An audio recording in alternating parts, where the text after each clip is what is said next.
Parcoursup, c'est quoi? Pourquoi est-ce que nous sommes deux? C'est parce que ça va vous permettre d'identifier deux personnes sur comment est-ce qu'on s'inscrit sur Parcoursup quand on veut suivre une formation, un statut étudiant et quand on veut s'inscrire sur une formation dans le cadre d'un statut, dans le cadre de l'apprentissage. Voilà. Donc, nous vous proposons ce petit webinaire organisé de la façon suivante. D'abord, déjà, on va se présenter. On va vous présenter Cécile, puisque c'est très rapidement, puisque nous sommes vos interlocuteurs d'aujourd'hui. Ensuite, on fera une deuxième partie sur vous parler rapidement de l'orientation. Et après, on rentrera sur la partie Parcoursup avec ses dates clés pour l'année 2025. On vous précise quand même quelque chose. Nous sommes partis de copies d'écran par rapport à Parcoursup côté étudiant en 2024, donc pour la rentrée 2024, n'ayant toujours pas accès au portail 2025. Celui-ci, les copies d'écran ne sont pas contractuelles, hein. Elles peuvent changer dans le courant de l'année, en tout cas avec l'ouverture de la nouvelle plateforme. Donc, dans un premier temps, on va commencer par se présenter. Donc, moi, je m'appelle Aurélie Dumarché. Je travaille donc à CESI depuis quelques années et je suis en charge sur le campus de Rouen. On va vous préciser que nous sommes plusieurs campus. Donc, moi, sur le campus de Rouen, j'ai en charge la relation candidat-entreprise et je manage une équipe en ce sens. À toi, Pierre. Et ben moi, je m'appelle Pierre Bureau. Bonjour à tous. Je suis aussi sur le campus de Rouen. Je travaille à CESI depuis presque 5 ans et mon travail à CESI consiste à accompagner les candidats qui recherchent une entreprise dans leur recherche d'entreprise, justement. Donc pour les aider à refaire leur CV et, euh, et bien préparer leurs entretiens pour trouver une entreprise sur l'apprentissage. Alors, rapidement, qui sommes-nous? Donc, CESI, donc c'est une structure qui fait partie du périmètre de l'enseignement supérieur. On propose des formations qui vont du bac+3 jusqu'au bac+8 sur 5 domaines de formation qui sont l'industrie et l'innovation, l'informatique et le numérique, le QSE et développement durable, le BTP et le génie civil. Et nous avons aussi un domaine dans les domaines des ressources humaines et du management.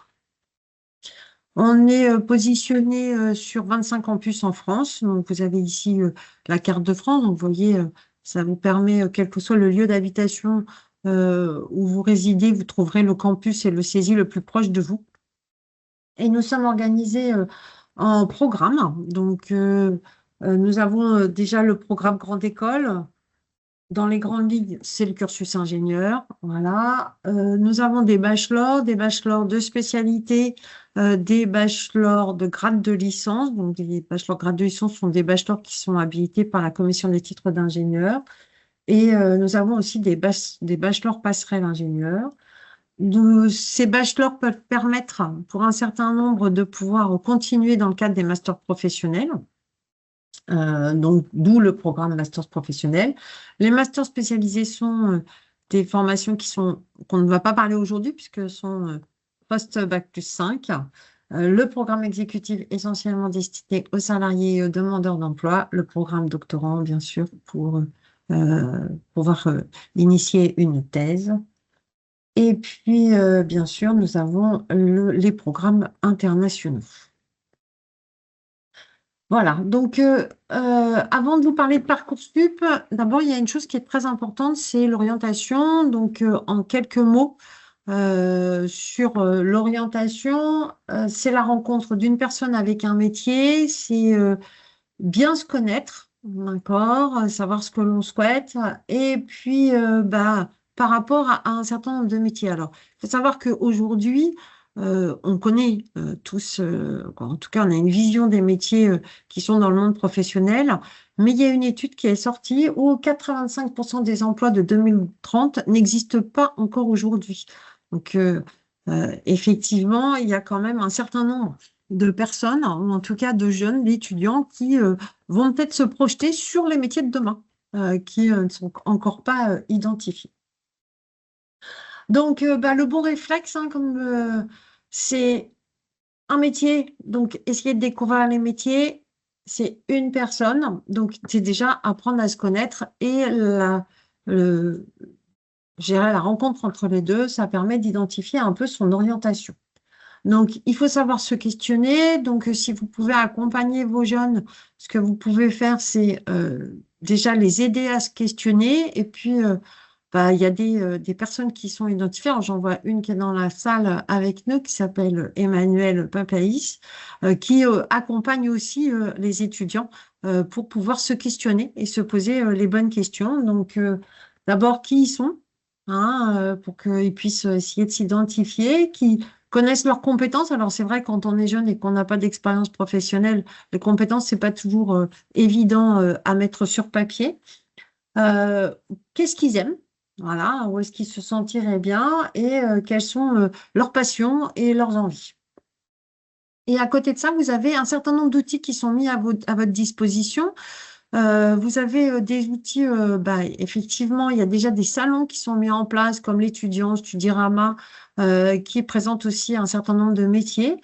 Vous avez des structures qui sont dédiées aussi pour pouvoir essayer de connaître les métiers. Et surtout, n'oubliez pas Parcoursup, parce que Parcoursup, avant même d'être une plateforme sur laquelle on va positionner des vœux pour l'enseignement supérieur, c'est aussi une plateforme qui vous aide à l'orientation et vous avez un onglet qui est directement dédié quand vous allez, si vous vous connectez même aujourd'hui hein, sur la plateforme, vous tapez Parcoursup sur Internet, vous commencez déjà par voir, il y a une partie construire son projet d'orientation et ça, dès la seconde, vous pouvez amener vos jeunes directement aller voir des vidéos sur c'est quoi les métiers, sur comment s'orienter, sur comment mieux se connaître.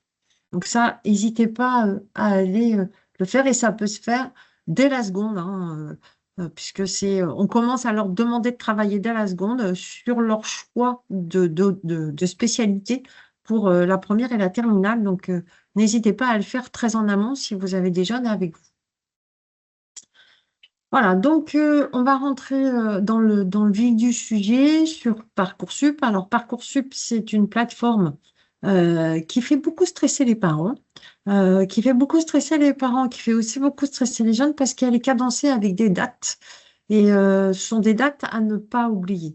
Elle a aussi beaucoup d'avantages puisqu'elle va vous permettre aussi de voir la totalité de l'offre de formation pour les statuts étudiants et donc ça peut vous permettre de pas rater, en tout cas, des journées portes ouvertes des différentes écoles. Ça va vous permettre aussi de découvrir l'ensemble des formations qui sont aujourd'hui accessibles à tous ces jeunes par le biais de la plateforme. Donc, cette plateforme, elle est cadencée par trois grandes étapes. Une première étape, c'est je découvre les formations, puisque tous les organismes de formation doivent déposer leur offre sur cette plateforme pour qu'elle soit effective au partir du mois de décembre. Alors, je ne vous cache pas que il y a certaines formations que vous verrez apparaître que plus tard. Donc, n'hésitez pas si vous si vous avez besoin d'informations, vous pouvez vous connecter à plusieurs reprises puisqu'elles vont apparaître au fur et à mesure, ces formations. Et ça commence en décembre, mais en janvier, vous en verrez des nouvelles. Donc, il faut y aller assez régulièrement sur cette plateforme. La deuxième partie, et c'est celle dont on va prendre un peu plus de temps avec Pierre aujourd'hui, c'est vous expliquer donc l'inscription et les dates clés sur cette inscription. Et puis la troisième étape, ça sera je reçois mes vœux et quand on reçoit ses vœux, il peut y avoir des aléas. Je n'ai pas mes vœux, j'ai pas ce que je souhaite, j'ai le droit à plusieurs, voilà. Donc on n'a pas orienté le webinaire sur cette partie-là, mais par contre on sera ouvert à vos questions si vous le souhaitez juste après. Eh ben, on est parti. Donc, l'étape 1, l'étape de découverte, comme on vous l'annonçait tout de suite, là, la plateforme Parcoursup, elle ouvre à partir de mi-décembre. Donc, mi-décembre 2024, vous allez commencer à voir apparaître l'ensemble des formations qui vont être disponibles pour la rentrée 2025. Si vous tapez aujourd'hui Parcoursup, vous verrez les formations qui ont déjà ouvert. Hein, donc, elle n'est pas, elle est aujourd'hui on a l'impression qu'elle est ouverte, mais elle est ouverte avec les formations de l'année dernière. Donc, il faudra pas avant mi-décembre que vous allez commencer à voir apparaître les formations pour les rentrées 2025. Et puis, évidemment, bah, commencer à travailler et à réfléchir. Là, ça se fait bien en avant puisqu'il y a beaucoup d'écoles qui accompagnent les étudiants pour pouvoir s'inscrire. Mais voilà, il faut les aider à l'orientation. L'étape 2, c'est l'étape d'inscription. Donc, sur l'étape d'inscription, cette étape, elle va de janvier à mars. Donc, et le lancement va se faire le 15 janvier 2025 avec l'inscription sur Parcoursup. Et l'idée, c'est de constituer un panier. On va constituer un panier dans une première étape, un panier sur mes formations sous statut étudiant et mes formations dans le cadre de l'apprentissage. Je te laisse prendre la main, Pierre. Oui, donc là, du coup, vous avez vraiment deux paniers différents. Donc, un qui est vraiment côté initial, statut étudiant, et un sur le côté apprentissage. Donc, vous avez possibilité de faire 10 vœux sur l'un et 10 vœux sur l'autre. C'est pas 10 vœux au total, hein, c'est vraiment 10 sur l'un et 10 sur l'autre. Donc, une fois que vous avez fait finaliser vos dossiers, après, vous allez pouvoir confirmer vos choix. Donc ça, vous allez avoir jusqu'au 2 avril pour le faire. On va voir après un petit peu plus loin que c'est un petit peu différent sur l'apprentissage, mais on reste quand même grosso modo sur les mêmes dates. Alors, la première étape, c'est l'inscription. Donc, l'inscription, comme je vous disais tout à l'heure, hein, ce n'est pas contractuel puisque ce sont des copies d'écran de 2020, de la campagne 2023-2024. Donc, l'inscription sur Parcoursup, ce qu'il est indispensable d'avoir, c'est son numéro INE. Le numéro INE, vous le retrouvez sur votre feuille de bac de français. Peuvent s'inscrire sur la plateforme Parcoursup les étudiants qui sont actuellement scolarisés en terminale, mais aussi ceux qui sont en bac plus 1, bac plus... quand ils souhaitent se réorienter, ils peuvent aussi s'inscrire sur la plateforme Parcoursup. Donc, il faut qu'ils aillent rechercher cette fois-ci leur numéro INE. Donc, le numéro INE, c'est celui qu'on retrouve soit sur la feuille de bac de français, soit sur sa feuille de bac, puisque c'est exactement le même. C'est un chiffre, c'est 11 caractères qui est composé de 10 chiffres plus une lettre ou 9 chiffres plus une lettre. Il faut que vous ayez une adresse mail qui soit couramment utilisée, puisque Parcoursup va communiquer avec vous uniquement par mail. Donc, il est indispensable que vous ayez une adresse mail qui soit valide et que vous puissiez consulter régulièrement. De plus, aujourd'hui, on passe beaucoup sur de la double authentification, donc il va falloir un numéro de téléphone portable pour pouvoir utiliser cette double authentification. Normalement, donc quand vous êtes inscrit, la préinscription, elle se fait aussi par votre établissement, par l'établissement scolaire dans lequel vous êtes scolarisé, dans lequel les jeunes sont scolarisés. Ce qui n'est pas vrai pour les personnes qui sont en réorientation, qui souhaitent s'inscrire. Donc là, l'inscription va être totale, puisque des informations, je dirais, standards ne seront pas pré-remplies. Voilà. La plateforme, une fois que vous aurez rempli, alors je vous conseille de commencer par remplir les éléments sur la plateforme par le biais d'un PC, c'est beaucoup plus simple, mais vous pouvez aussi compléter des choses par le biais de votre smartphone. C'est intéressant, le smartphone, c'est pour pouvoir suivre son état de candidature. Voilà. Mais ce n'est pas souvent ce qui est le plus ergonomique. Donc, quand on rentre sur la plateforme Parcoursup, vous voyez, il y a 3 onglets. Il y a un premier onglet qui est mon profil, ma scolarité et mes vœux. Donc, mon profil, identification, état civil, coordonnées, mot de passe, adresse email, représentant, bourse, handicap, sportif, centre d'intérêt, sécurité du compte. Donc, ça, ce sont des informations qui sont pré-remplies, qu'il faut impérativement que vous alliez vérifier et que vous alliez confirmer quand vous rentrez sur le système. Et si vous êtes en orientation, ce sont des informations qu'il va falloir que vous remplissiez, par contre. Voilà. On va faire juste après un petit focus sur la partie activité et centre d'intérêt. Et puis, la partie scolarité, et ben là, pareil, ce sont vos établissements scolaires qui les remplissent, qui vont nous mettre vos bulletins scolaires. Baccalauréat, bien sûr, c'est le bac de français. Sauf si vous êtes en réorientation, vous aurez toutes ces informations-là à remplir. Donc, munissez-vous de vos fiches et de vos bulletins pour pouvoir rentrer sur la plateforme. Un autre point que vous ne voyez pas, que les jeunes n'ont pas, les jeunes participent au conseil de classe. Et lors du deuxième conseil de classe, les professeurs remplissent ce qu'on appelle une fiche à venir, puisque à ce deuxième conseil de classe, ils présentent en quelque sorte quels sont leurs vœux pour pouvoir aller dans l'enseignement supérieur et leurs souhaits. Et donc, le conseil de classe rédige une fiche d'avenir avec l'ensemble des appréciations par rapport à leur sélection et leur vœux. Voilà. Et cette fiche, elle n'est pas visible par les jeunes puisqu'elle n'est jamais divulguée, elle reste au sein de l'établissement, mais elle est présente sur Parcoursup. Et nous, en tant qu'établissement d'enseignement supérieur, ça nous permet nous avons accès à cette fiche. Alors, sur cette fiche, on voit nombre d'absences, nombre de retards, si ce sont des absences qui sont validées, pas validées, voilà, justifiées, etc. Alors, comme je vous disais, il y a une petite activité qui s'appelle activité et centre d'intérêt. C'est une information que vous n'êtes pas obligé de remplir dès le début de l'inscription. Donc, on peut très bien ne pas la remplir du tout. Par contre, ça montre, puisque tous les établissements vont voir cette fiche complétée, ça manque quand même un petit peu je dirais, de sérieux vis-à-vis du jeune quand celle-ci, elle est complètement vide. Donc, il faut que votre jeune la remplisse pour qu'il puisse compléter un peu ses chances sur cette fiche. Alors, elle n'est pas simple à remplir, hein, elle n'est vraiment pas évidente puisque les questions qu'il leur pose, quand on sort d'un baccalauréat, des fois, on a du mal à se projeter. La première question, c'est vos expériences d'encadrement ou d'animation. Alors, on se dit, mais moi, j'en ai jamais fait, pas d'expérience professionnelle, jamais fait. Essayez de leur poser des questions sur est-ce que vous avez fait, est-ce que tu as fait un BAFA, est-ce que dans le cadre de vos activités extrascolaires, pensez à vos activités extrascolaires, les activités sportives, les activités culturelles.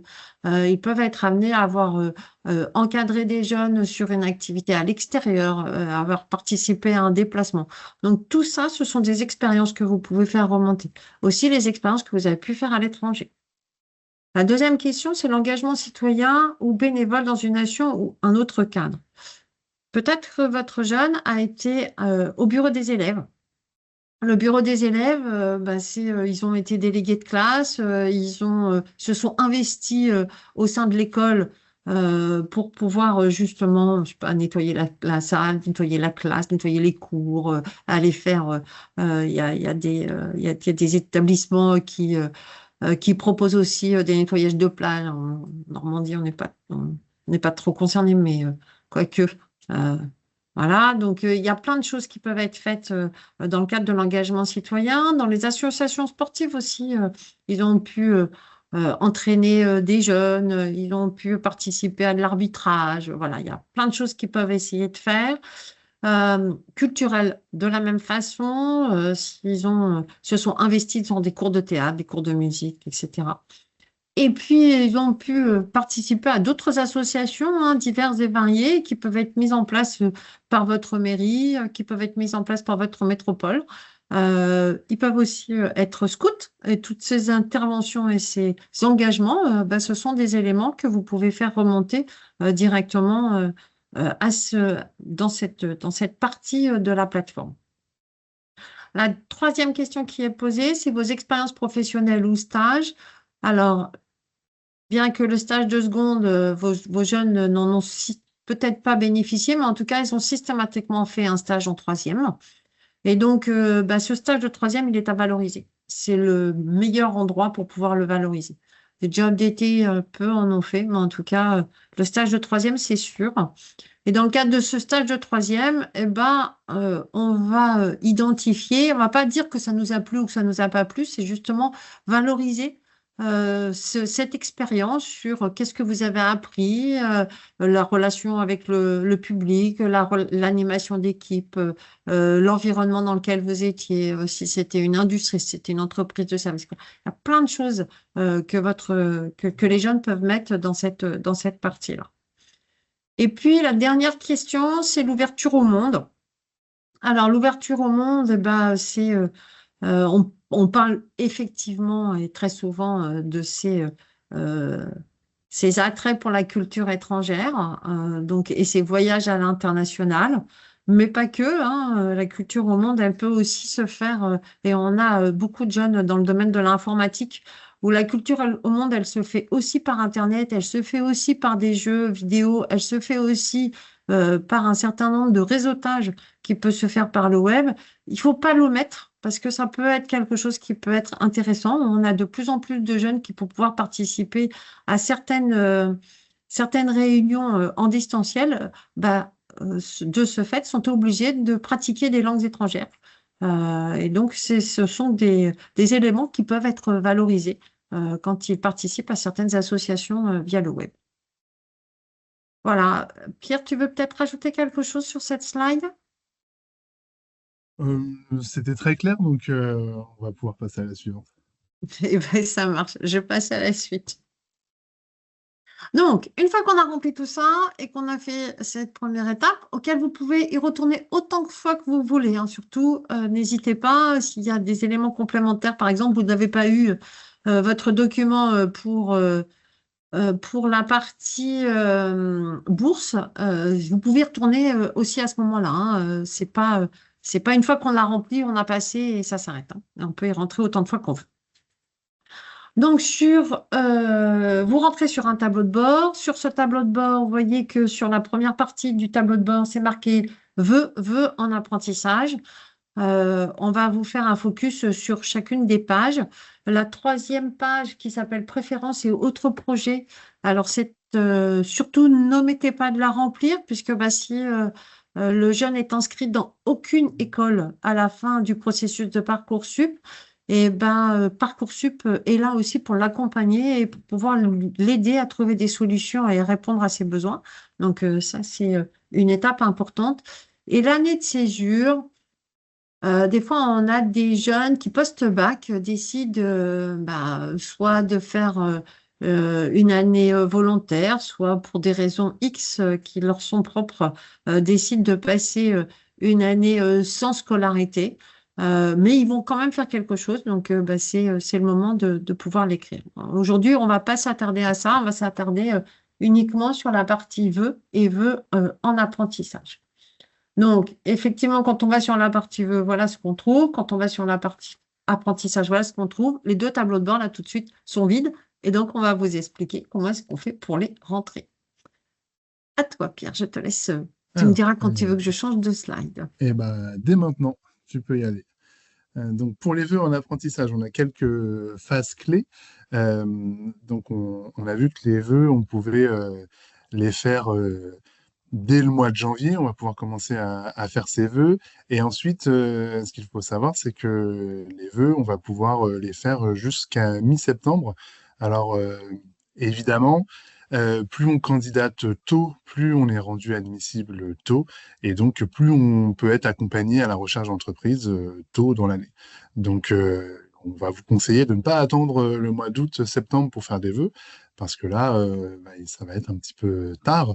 Mais il y a encore des possibilités en août, septembre, donc il faut aussi le prendre en compte. On peut candidater jusqu'à mi-septembre. Alors, au niveau des vœux, donc à partir du mois de janvier, on peut s'inscrire sur la plateforme et formuler un vœu. Ce qu'il faut savoir, c'est que à partir du moment où vous avez formulé un vœu, on va vous recevoir en entretien d'orientation, donc que ce soit un entretien collectif ou un entretien individuel, ça va dépendre des campus, mais on va s'attacher à vérifier si le candidat est au bon endroit, s'il a fait le bon choix ou les bons choix d'orientation, ou en tout cas s'il sait un petit peu où il va. Ça, c'est important pour nous de voir s'il est au bon endroit. À partir du moment où les vœux sont confirmés, donc là, ça va être, donc on a parlé de la fiche à venir déjà un petit peu. On dit qu'on va pouvoir confirmer les vœux dès que possible. Donc dès que possible, ça veut dire que le dossier doit être complet. Donc on doit avoir aussi la fiche à venir, les bulletins, les appréciations. Donc ça, c'est des choses qui sont mises en ligne par les professeurs de terminale pour ceux qui sont en train de passer le bac ou qui sont mis en ligne par les personnes en reconversion elles-mêmes. Donc, quand on est en reconversion, on peut candidater dès le mois de janvier, faire son vœu, confirmer son vœu. Quand on est en terminale, on va avoir un dossier qui va être complet et prêt à confirmer plutôt fin mars, donc un petit peu comme le statut initial. Donc, à partir du moment où on a confirmé son vœu, là, on va avoir un entretien de motivation avec une personne de CEDI, que ce soit un responsable pédagogique ou quelqu'un qui accompagne à la recherche d'entreprise derrière. On va avoir un entretien individuel de motivation où là, on va regarder justement cette fiche à venir, les appréciations, les notes.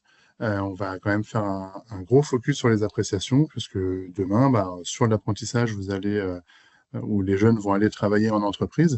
Donc, bah, on a besoin d'avoir quelqu'un en face de nous qui est sérieux et qui est motivé.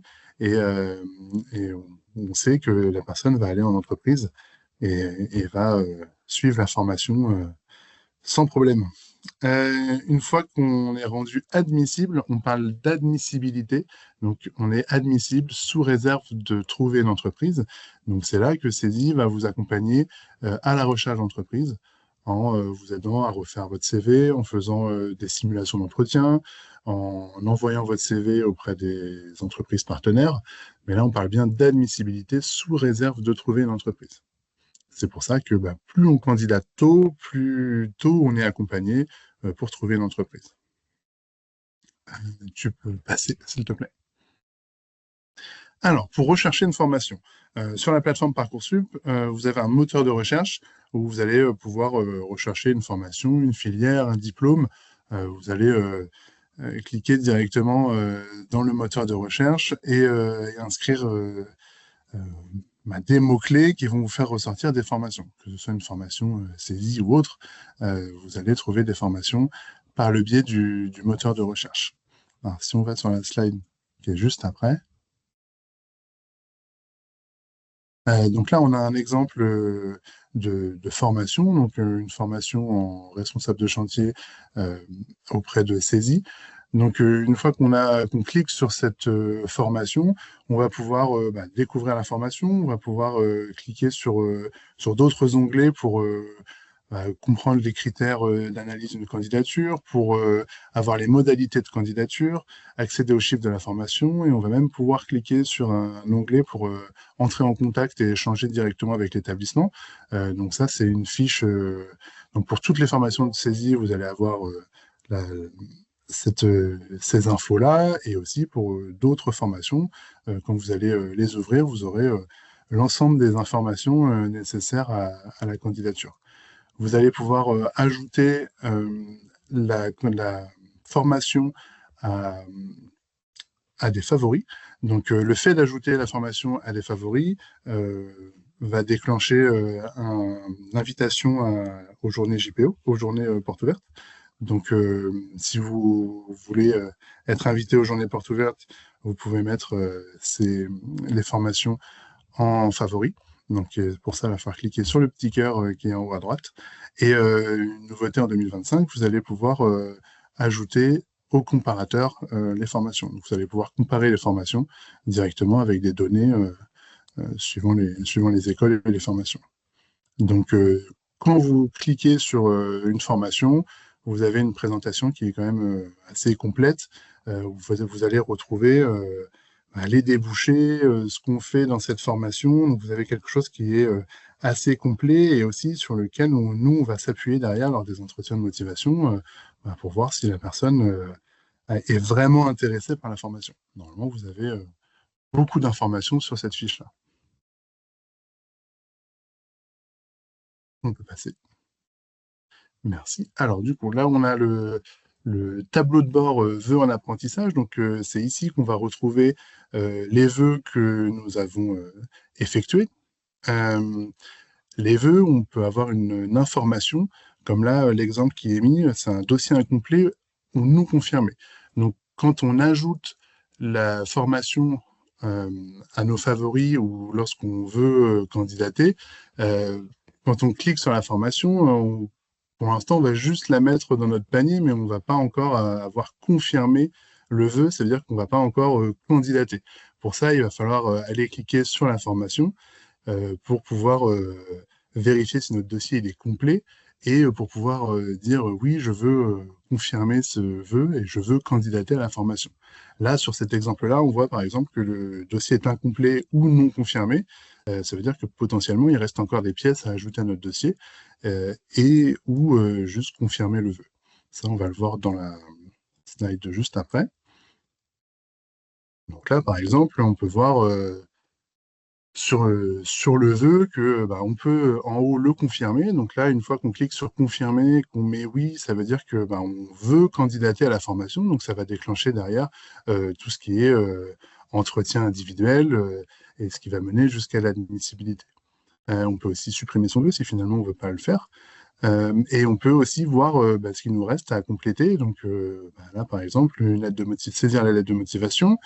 On va aussi mettre des pièces complémentaires, le CV, la fiche de suivi de projet, etc. Donc, on a plein de choses à ajouter dans notre dossier. On ne l'a pas forcément fait au début, comme on vous l'a dit tout à l'heure. Au début, on fait son dossier, mais peut-être qu'on n'a pas encore tout complété. Pour confirmer le vœu, il faut vraiment que le dossier soit entièrement complété. Donc, Parcoursup vous le rappelle, vous n'allez pas pouvoir confirmer un vœu si le dossier n'est pas complet.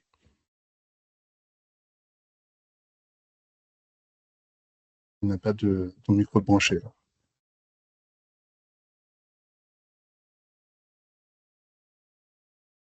Le micro est débranché, Aurélie. Oui, excusez-moi, j'avais coupé mon micro. Oui, donc la même chose sur le parcours étudiant. Donc sur les vœux étudiants, on a des phases clés qui sont identifiées. Hop, c'est bon.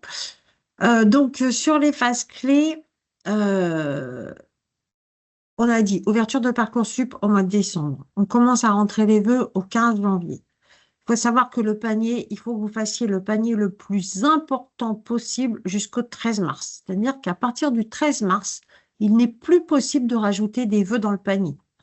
Donc, toutes les formations qui peuvent porter un intérêt dans l'accompagnement de votre jeune, il faut qu'il l'inscrive dans son panier.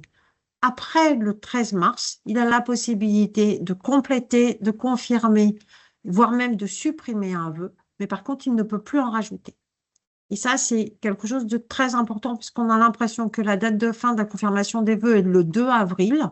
Mais attention, on ne confirme ces vœux que ce qu'on a identifié dans le panier. Donc, il est important et souvent, on ne peut pas confirmer plus tôt. Pourquoi? Parce que les fiches à venir ne sont pas arrivées par les établissements. Hein, donc, faut quand même que le deuxième conseil de classe soit passé pour que les fiches à venir puissent remonter. Donc, il est indispensable que vous fassiez les paniers les plus exhaustifs. Même s'il y a 15 vœux possibles, eh ben, vous en mettez 15. Vous ne pourrez en confirmer que 10, ça c'est sûr.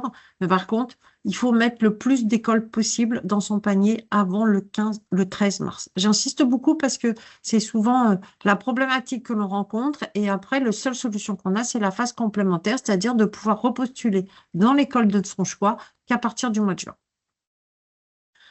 Donc, la confirmation des vœux, elle, c'est comme disait Pierre, c'est-à-dire qu'il faut que le dossier soit complètement complété, au 2 avril. Et là, passé le 2 avril, le dossier ne peut plus être reçu par l'établissement de l'enseignement supérieur. Ça, je vous dis, Parcoursup, c'est très contraint, c'est contraint avec des dates. Mais bon, prenez-le quand même assez cool. C'est qu'il y a à chaque fois un bon mois, 2 mois entre chaque période. Donc, si vous vous y prenez dans les temps, et comme vous êtes aujourd'hui intéressé déjà par cette thématique, eh ben, vous allez voir que ça se passe relativement bien en termes de date. Et puis, un autre conseil que j'ai à vous donner, euh, c'est de pas, vous pouvez demander à votre jeune qui n'attende pas le dernier jour pour confirmer son vœu, puisque bah, si tous les étudiants de France se mettent à appuyer sur le bouton confirmer le dernier jour, vous imaginez bien que la plateforme, elle a du mal à suivre. Donc, bah, si ça peut être étalé, du coup, on est un petit peu moins stressé. Et à minuit moins une, quand son vœu n'arrive pas à être confirmé, voilà, on a un peu moins de stress dans les jours dans les jours qui vont suivre. Donc, essayez un petit peu d'anticiper au moins 1 à 2 journées avant. Donc, une fois que vous avez déposé vos vœux, l'établissement supérieur, alors non, en tant qu'établissement supérieur, on n'a pas du tout la même plateforme. On ne voit pas du tout la même chose que vous. D'abord parce que de notre côté, nous ne voyons que les vœux qui sont liés à notre établissement. Donc, on ne récupère les dossiers qu'à partir du moment où ils ont été confirmés de notre côté. Et à partir de là, on va pouvoir regarder les dossiers et en même temps vous envoyer une convocation pour les épreuves orales. Donc pour ça, on va vous accompagner aussi pour ces épreuves orales et on fera des répétitions pour ceux qui le souhaitent. Mais en tout cas, il y a une première convocation qui a lieu. Alors aujourd'hui, je ne connais pas la date, elle n'a pas été fixée. Très souvent, c'est des mercredis après-midi ou éventuellement un samedi. Quoi, c'est même sûr, il y a même un samedi complet qui est bloqué. Les réponses des établissements apparaîtront, puisque nous ne disons jamais et nous ne pourrons jamais dire, suite à un entretien, si le dossier est favorable ou pas. Donc, la réponse des établissements se fait entre le 30 mai et le 12 juillet. C'est ce qu'on appelle la phase d'admission, c'est-à-dire que c'est la réponse par le biais de la plateforme. Alors, c'est là où on vous dit prévoir une évolution quotidienne, parce que bah, si vous n'avez pas, vous êtes en liste d'attente sur le vœu que vous recherchez absolument, eh ben, il va falloir presque quotidiennement aller dire, je garde les autres dans mon portefeuille et je validerai que quand je serai, quand j'en prendrai la décision. Donc ça, c'est la partie un petit peu stressante et elle commence à partir du 30 mai. Donc les premières réponses, vous allez les avoir au 30 mai. En gros, vous avez toutes les réponses qui remontent. Euh, Liste principale où vous êtes en liste d'attente et à ce moment-là, il faudra garder dans votre portefeuille celle que vous avez en liste d'attente. Et puis bah, jusqu'à un moment donné, il va falloir faire un choix parce que quand vous faites un choix, bah, évidemment, de l'autre côté, ça veut dire que ça libère des places pour les établissements pour que les autres puissent voir évoluer leurs vœux. Au début, la réponse, elle se fait à peu près la première semaine, c'est au bout de 5 jours. Hein. Vous avez 5 jours pour réfléchir, puis après 3 jours, puis après c'est tous les jours. Hein. Donc c'est pour ça qu'on veut dire prévoir une évolution quotidienne. Et puis la procédure complémentaire, donc bah, par exemple, j'ai oublié de rentrer une école dans mon panier, bah, la procédure complémentaire, elle va commencer à partir du mois de juin. Voilà, j'espère que ça c'est assez clair parce que c'est surtout la première partie qui est assez importante. Donc, ensuite, on se retrouve exactement de la même formation que vous avez expliqué, Pierre, sur la partie alternance. Donc, vous avez un moteur de recherche pour rechercher l'ensemble de vos vœux. Vous allez pouvoir donc là sélectionner une école par rapport à votre localisation, par exemple. Euh, on va vous demander donc quelques questions complémentaires, puisque évidemment, comme je vous ai dit, il y a un entretien qui se fait à saisie. Donc, il peut vous être demandé, est-ce que vous demandez un aménagement d'épreuves? Il y a le paiement des frais de scolarité qui sont de 50 euros, par exemple, pour les formations de saisie et qui sont de 0 euros si vous êtes boursier. Mais ça va dépendre des écoles dans lesquelles vous vous positionnez. Euh, on va vous demander de sélectionner le lieu où vous allez vouloir passer la convocation orale, donc vraiment l'épreuve sur site.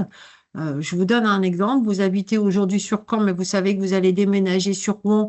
Donc, bah, vous allez choisir comme lieu Rouen comme lieu de formation. Mais par contre, vous souhaitez passer les épreuves à Caen ou à Paris ou à Bordeaux ou voilà, sur un autre lieu, il n'y a absolument aucun souci. L'un n'a pas d'influence sur l'autre. Voilà.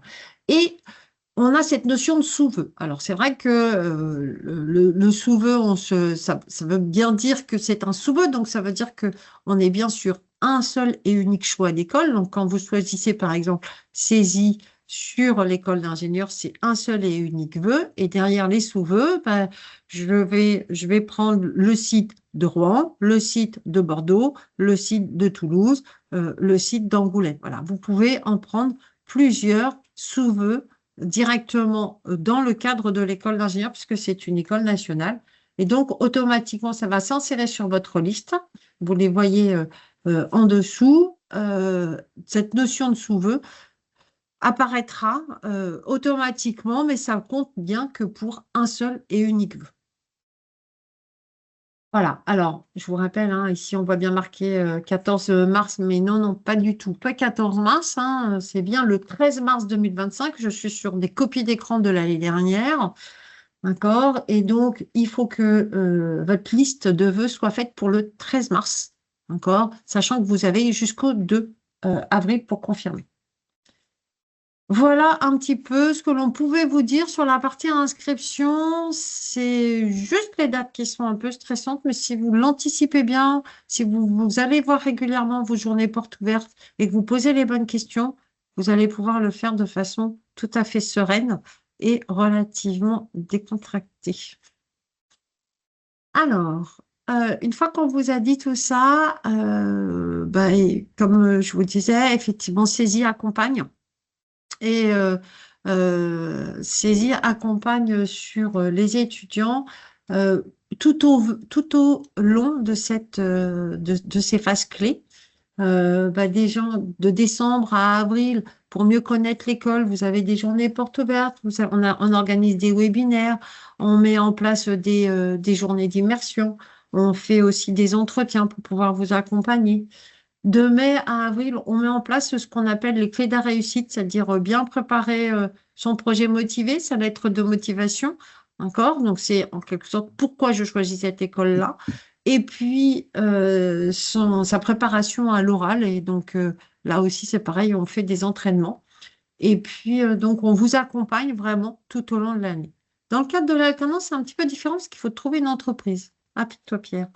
Oui, alors du coup, de la même manière, de décembre à avril, on va vous accompagner avec des webinaires, des mercredis de l'orientation, on vous en a parlé au tout début, des journées portes ouvertes, des visites privées plein d'autres événements d'immersion pour vous faire découvrir un petit peu nos formations. Ensuite, de mars à juillet, là, on va passer sur l'étape où vous allez déjà commencer à être admissible. Donc, je vous le répète, admissible sous réserve de trouver une entreprise. Donc, c'est là qu'on va vous accompagner en vous aidant à faire votre projet professionnel, à commencer à écrire votre projet professionnel. On va cibler les entreprises avec vous, on va vous aider à refaire votre CV, votre lettre de motivation, des simulations d'entretien. Le but, c'est de préparer les jeunes au mieux pour que quand ils arrivent devant un recruteur dans une entreprise, ce soit pas la première fois qu'ils font un entretien où ils n'ont pas forcément de vocabulaire métier, etc. Nous, on leur donne plein de choses avant, plein de conseils avant pour qu'ils puissent arriver le plus armés possible et du coup trouver une entreprise. Euh, donc, on va faire un suivi personnalisé. Donc, chaque candidat va avoir, en fonction de la filière dans laquelle il veut candidater, va avoir une personne qui va l'accompagner tout au long de sa candidature jusqu'à temps qu'il puisse trouver une entreprise pour pouvoir commencer la formation. Donc, on va pas envoyer de liste d'entreprises sur lesquelles vous pouvez candidater. On va plutôt envoyer le CV de nos candidats admissibles auprès de nos entreprises partenaires en appuyant le CV, justement pour que ça ait plus d'impact et que les jeunes puissent décrocher plus de rendez-vous et plus d'entretiens et potentiellement trouver une entreprise. Et derrière, on accompagne aussi les entreprises à la mise en place des contrats.